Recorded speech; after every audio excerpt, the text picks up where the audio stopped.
Bom dia, pessoal, tudo bem? Bom, hoje a gente vai ver a respeito do nosso conteúdo 5, o APC5, a respeito das ligações covalentes.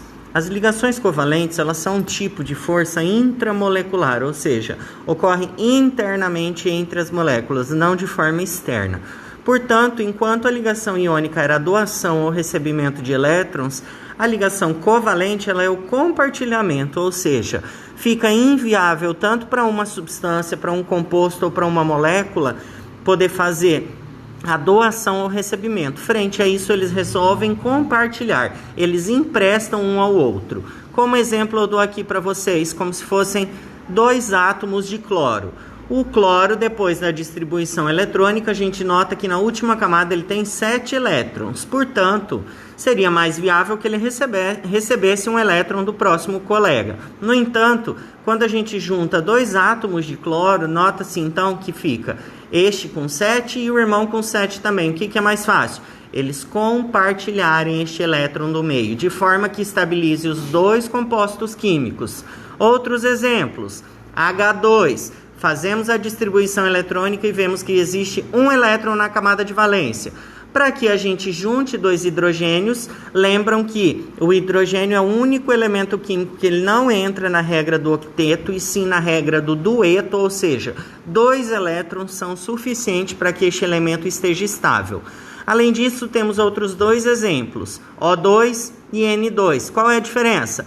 O O2, nós vamos ter 2 ligações químicas para poder estabilizar este composto covalente.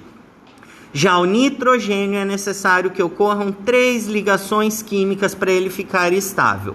Então, portanto, esta seria uma maneira de representação dos exemplos que eu dei acima para vocês. H2, H2 bolinhas 2, o que isso significa? Significa que estes 2 hidrogênios estão realizando 2 ligações covalentes, uma de cada um deles. Mas, como é um composto só, a gente fala que então existe uma ligação covalente.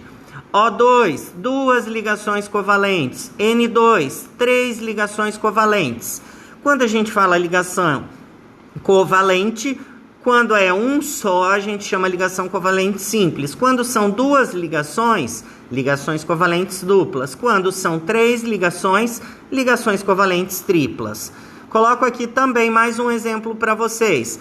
SO2, ou seja, um átomo de enxofre e 2 átomos de oxigênio, em que o átomo de enxofre nós temos 6 elétrons na última camada, portanto ele precisa de mais 2 elétrons para ficar estável. Como ele vai fazer isso? Vai fazer a ligação com um oxigênio e outra ligação com outro oxigênio. Este é o mesmo caso do O3 também. Então nós vamos ter 3 ligações químicas, portanto será uma ligação covalente tripla. Agora, existe um caso mais específico em que a gente chama de ligação covalente dativa, também chamada de coordenada. Qual é a diferença dessa? A forma com que ocorrem as ligações químicas. Se notarem, nos exemplos anteriores, as ligações eram ou simples, ou duplas, ou triplas.